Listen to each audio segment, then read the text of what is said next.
নববর্ষ। আমি সুদীপ্তা, আপনাদের সবাইকে রেসিপি বুকে স্বাগতম। আজ পয়লা বৈশাখ, আপনাদের নতুন বছর প্রত্যেকের খুব ভালো কাটুক। নববর্ষ মানেই তো বাঙালিদের খাওয়া দাওয়া থাকবেই, আর আমরা হচ্ছে মাছ ভাতে বাঙালি, তাই আজকে আপনাদের জন্য রইল রুই মাছের একটা দারুণ রেসিপি। গরমকালে গরম গরম ভাতের সাথে সবজি দিয়ে রুই মাছের একটা রেসিপি আমি আপনাদের এখন বানিয়ে দেখাচ্ছি। আর একটা ছোট্ট অনুরোধ, যদি আপনাদের এই রেসিপিটা ভালো লাগে তাহলে লাইক আর শেয়ার করতে ভুলবেন না।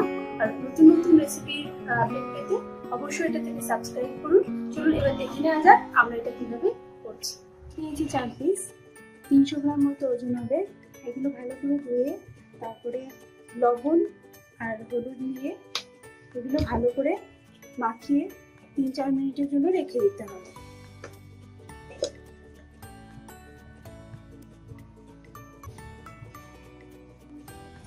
আপনারা দেখতে পাচ্ছেন আমি সবজিগুলো কেটে রেখেছি।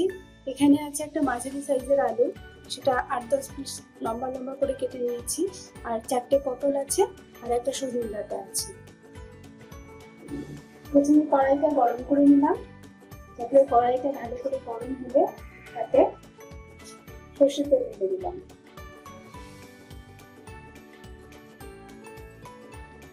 তা ভালো করে গরম হলে তারপরে আমরা আস্তে আস্তে মাছগুলো ছাড়বো, নাহলে মাছগুলো পুড়ে যেতে পারে। এবার আস্তে আস্তে মাছগুলো আমি কড়াইয়ের মধ্যে ছেড়ে দেবো।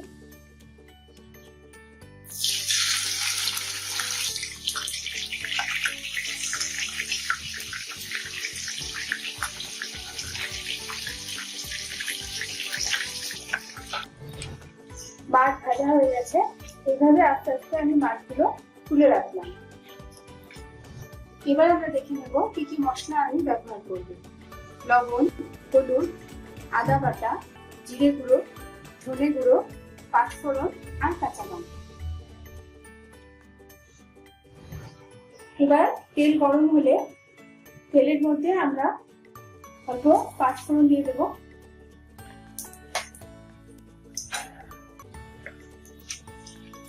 তারপরে কেটে রাখা কাঁচা লঙ্কা গুলো দিয়ে দেবো।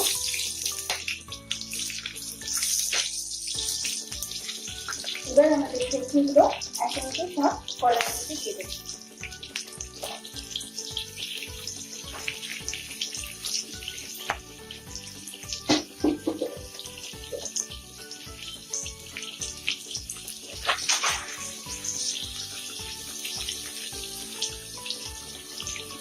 হাফ চামচ লবণ, হাফ চামচ হলুদ দিয়ে সবজিগুলোকে আস্তে আস্তে ভেজে নিতে হবে।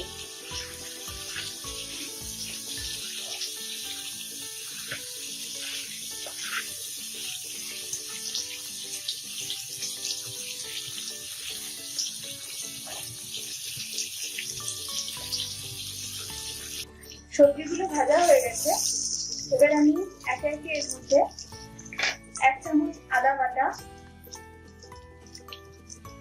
1 চামচ জিরে গুঁড়ো, 1 চামচ ধনে গুঁড়ো দিয়ে দেবো।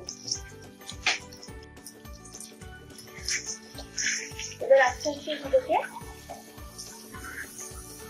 নাড়তে থাকবো। অল্প আছে,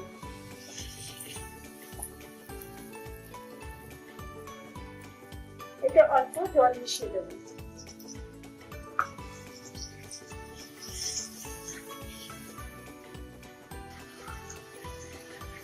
আমি আঁচ একটু বাড়িয়ে দিয়েছি। যখন মশলাটা কষানো হয়ে যাবে তখন এর মধ্যে জল দিতে হবে। এখন কিছুক্ষণ এটা রেখে দেবো ভালো করে কষার জন্য।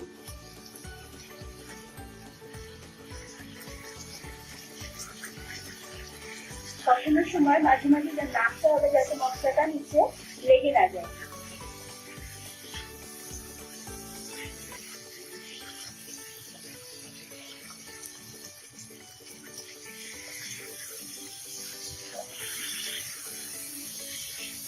আপনারা দেখতে পাচ্ছেন মশলা থেকে তেলটা বেরিয়ে এসেছে, তার মানে আমাদের মশলাটা ঠিক মতো কষে গেছে। এখন আমরা এর মধ্যে 1 মগ জল দিয়ে দেবো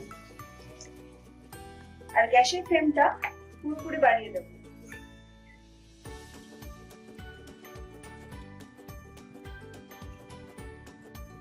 এবার এতে 1/2 চামচ হলুদ আর 1/2 চামচ লবণ দিয়ে দিলাম।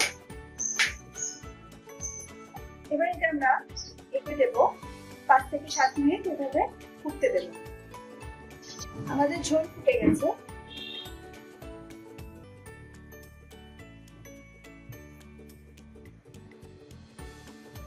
এবার আমরা দেখে নেব সবজিগুলো সেদ্ধ হয়েছে নাকি।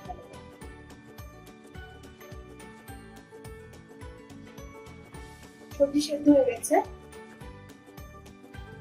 এবার একে একে আমাদের ভেজে রাখা মাছগুলো কড়াইয়ের মধ্যে দিয়ে দেব।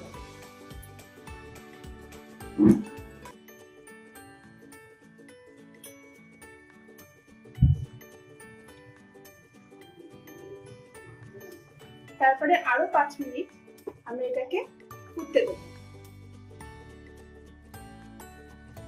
ঢাকনাটা ঢেকে দিলাম।